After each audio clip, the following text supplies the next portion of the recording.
হঠাৎ করে সোশ্যাল মিডিয়াতে একটা সিনেমার পোস্টার দেখলাম, সিনেমাটার নাম হচ্ছে বনলতা সেন। তো যখনই আমার সামনে আসলো আমি জাস্ট পোস্টারটা, যেহেতু আপনারা আমার স্ক্রিন দেখতে পাচ্ছেন, অনেক বড় একটা পোস্টার। পোস্টারটা লাইক অনেক বড় একটা দরজা, সামনে একটা ক্যারেক্টার রয়েছে যে দরজাটা খোলার চেষ্টা করছে বা ভিতরে যাওয়ার একটা আহ, চেষ্টা করছে, প্রচেষ্টা করতেছে। তো আমি যখন দেখলাম যে এত বড় একটা দরজা, এত কিছু, মানে ক্যারেক্টারটা কিন্তু বোঝা যাচ্ছে না, আপনারা দেখতেছেন। তো আমি কী করলাম, জুম করলাম। জুম করার পরে যা দেখলাম যে ভাই, ক্যারেক্টারের ফেস নাই। এরপরে নজর পড়লো হাতে।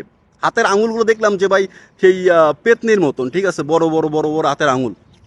এরবার দেখলাম যে আসলে সোশ্যাল মিডিয়ায় আসলে এটা নিয়ে কী বলতেছে একটু দেখি। যেহেতু এটা শাকিব খানের কাজ নয়, তো এটা নিয়ে আসলে অন্যরকম আলোচনা হতে পারে। তো ভাই রে ভাই, যা দেখলাম না, দেখে আমার বোঝা হয়ে গেছে ভাই।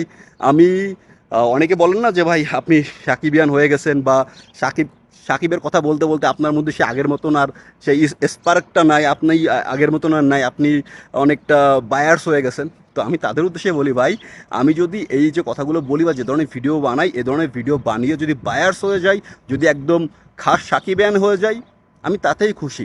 কিন্তু আপনাদের মতো ইন্টালেকচুয়াল এবং এই যে সুশীল মানে ফেস লাগিয়ে নিজেদেরকে আসলে দাবি করা, ওই যে ফেসবুক পেজ বা রিভিউয়ার বা মুভি রিলেটেড গ্রুপ, ওরকমের আমি হতে চাই না ভাই।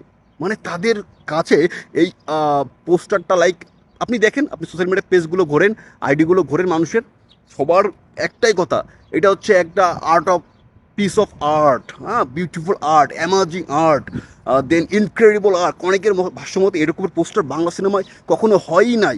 এরকমের পোস্টার বাংলা সিনেমায় ভাবাই যায় না, অকল্পনীয় একটা পোস্টার তারা বানিয়েছে, কিন্তু পোস্টারের মেন ক্যারেক্টারের ফেসই নাই। এটা বললে বলবে যে তুই সাকিবিয়ান, তুই এইটা, তুই ওইটা। বাট রিয়েলিটিতে ভাই, আপনারা যে ধরনের ইন্টেলেকচুয়াল কথাবার্তা বলেন, যে ধরনের মানে ভাবমূর্তি প্রকাশ করেন সোশ্যাল মিডিয়াতে, মনে হয় আপনার এক একজন ক্রিস্টোফার নোলান, এস রাজামৌলি, আপনার রাজকুমার হিরানি, আপনারা হচ্ছেন বাংলার রায়হান রাফি, ঠিক আছে, এইরকম অনেক কিছু, আপনার সত্যজিৎ রে, আপনারা সব কিছু। বাট আপনাদের যখন কাজের বেলায় কথা হয়, আপনাদের যখন আপনাদের কাইন্ড অফ একটা সংশ্লিষ্ট যে গ্রুপ, সেই গ্রুপের কাজের কথা আসে, তখন আপনাদের যে ভাবমূর্তি, এগুলো না অনেকটা বায়ার্স হয়ে যায়। আপনারা তখন আর আপনারা সুশীল থাকেন না, আপনারা হয়ে যান মানে চুদলিং পং টাইপের লোকজন, ঠিক আছে। তো আপনাদের নিয়ে আসলে কিছু বলার নাই। অডিয়েন্স, আপনারা দেখতে পাচ্ছেন যে পিস অফ আর্ট নিয়ে তারা কথা বলতেছে, যে অ্যামেজিং পোস্টার নিয়ে তারা কথা বলতেছে, যে বিউটিফুল আর্ট নিয়ে তারা কথা বলতেছে, যে বিউটিফুল বনলতা সেন নিয়ে তারা কথা বলতেছে।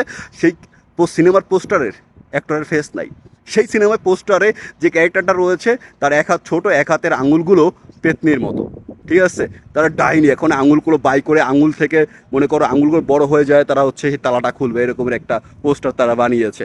আবার তারা বলে যে সাকিবিয়ানরা কন্টেন্ট বোঝে না, সাকিবিয়ানরা মানে ইন্ডাস্ট্রির আয়ত্তাই পড়ে না, ঠিক আছে, তারা অনেকটা বস্তিবাসী, তারা সুশীল, আমরা বস্তিবাসী, তারা আপার ক্লাসের অডিয়েন্স।